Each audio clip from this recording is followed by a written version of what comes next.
दिग्गज IT company Infosys के सितंबर तिमाही नतीजे अनुमान से बेहतर रहे हैं।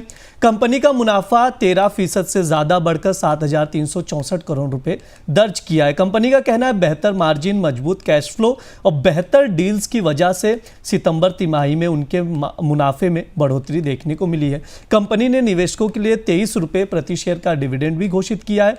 उधर अगर विप्रो की बात करें तो विप्रो के नतीजे उम्मीद से खराब रहे। सितंबर तिमाही के दौरान विप्रो का मुनाफा करीब 2.5% घटकर यानी 3246 करोड़ रुपए दर्ज किया गया है। सर, इन्फोसिस और विप्रो के नतीजे क्या कुछ बता रहे हैं? साथ ही सर ये भी समझाइएगा कि इन शेयरों पर दबाव क्यों है?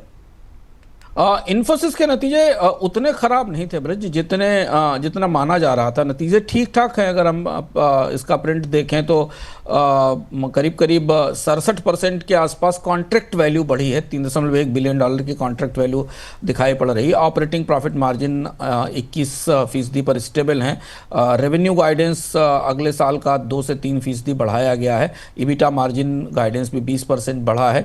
नेट प्रॉफिट 13% बढ़ा है। लेकिन बाजार को इन्फोसिस के नतीजे प्रभावित नहीं कर पाए या कि बाजार इससे निराश रहा। शायद बाजार को आने वाले समय में अमेरिका के बाजार में मांग कम होने के कारण, नए इमिग्रेशन नियमों के कारण इन्फोसिस के गाइडेंस पर भरोसा नहीं हो रहा है। इन्फोसिस अपनी ग्रोथ को या अपने प्रॉफिट को बरकरार रख पाएगी, इसकी चुनौती दिखाई दे रही।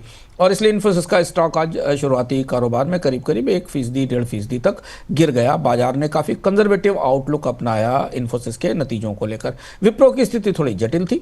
इन्फोसिस जितने अच्छे नतीजे विप्रो के नहीं थे। विप्रो का नेट प्रॉफिट 1.2% बढ़ा, आमतौर पर फ्लैट ही था। सीक्वेंशली अगर आप देखें तो कोई बड़ी बढ़ोतरी नहीं हुई।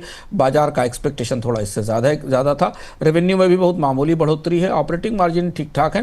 कंपनी ने रेवेन्यू ग्रोथ का आकलन तो दिया है, लेकिन विप्रो की स्थिति फिलहाल नतीजों में चुनौतीपूर्ण दिख रही है। तो बाजार ने सजा दी। 4 से 5% के आसपास स्टॉक सुबह के कारोबार में टूटा। ओवरऑल आईटी सेक्टर को लेकर मूड बहुत अच्छा नहीं दिखा बाजार का। आज रिजल्ट सीजन शुरू हो गया, इसके बाद अन्य कंपनियों के नतीजे भी आएंगे। खासतौर से बाजार मिड लेवल के आईटी कंपनियों के नतीजों का इंतजार कर रहा है। निफ्टी आईटी इंडेक्स करीब 1 से 1.3% गिरा हुआ दिखाई दिया है। तो जब तक अमेरिका के बाजार की परिस्थिति ठीक नहीं होती, जो कि सबसे बड़ा बाजार है और वहाँ से मांग निकलना नहीं शुरू होती, बाजार का सेंटीमेंट आईटी स्टॉक्स को लेकर बहुत अच्छा नहीं है। और इसलिए हमने देखा कि आईटी सेक्टर स्टॉक से निकासी हुई है और रोटेशन के तौर पर दूसरे सेक्टर्स में निवेश बढ़ रहा है।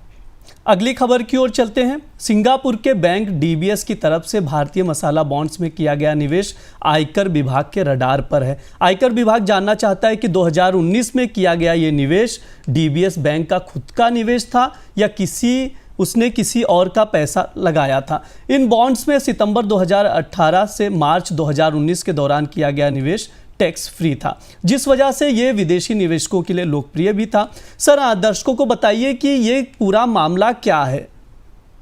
ये थोड़ा पेचीदा मामला है और लंबे समय बाद खुला है। इनकम टैक्स डिपार्टमेंट को पता चला कि 2018 से 2019 के बीच में जो मसाला बॉन्ड थे, जो भारतीय रूपी में जारी किए गए बॉन्ड थे, उनमें विदेशी निवेशकों का निवेश खोला गया था। उसमें डीबीएस का, जो सिंगापुर का बैंक है, उसके निवेश पर संदेह है। ऐसा माना जा रहा है कि कई सारे नॉन रेजिडेंट इंडियंस और व्यक्तिगत निवेशकों की तरफ से ये पैसा लगाया गया था, जो कि बैंक का पैसा नहीं था। इसमें जिन लोगों को निवेश करने की छूट थी उनमें फॉरेन पेंशन फंड्स थे, सॉवरेन वेल्थ फंड्स थे, म्यूचुअल फंड्स थे, फॉरेन बैंक्स थे, कंपनियां थी और high net worth individuals, family offices, बहुत सारे और अलग इंस्टीट्यूशंस को निवेश की छूट मिली थी। सरकार की कोशिश उस समय थी कि इस मसाला बॉन्ड के जरिए ज़्यादा पूंजी जुटाई जा सके और इसलिए टैक्स से छूट भी दी गई थी। पर ऐसा माना जा रहा है कि डीबीएस बैंक ने यह निवेश की कुछ और लोगों के बिहाफ पर किया था, बैंक का सीधा निवेश नहीं था। और ये पहला मामला है जिसमें कि एक अंतर्राष्ट्रीय बैंक को भारत के मसाला बॉन्ड में भारत सरकार की तरफ से जारी किसी बॉन्ड में निवेश को लेकर संदिग्ध पाया गया है।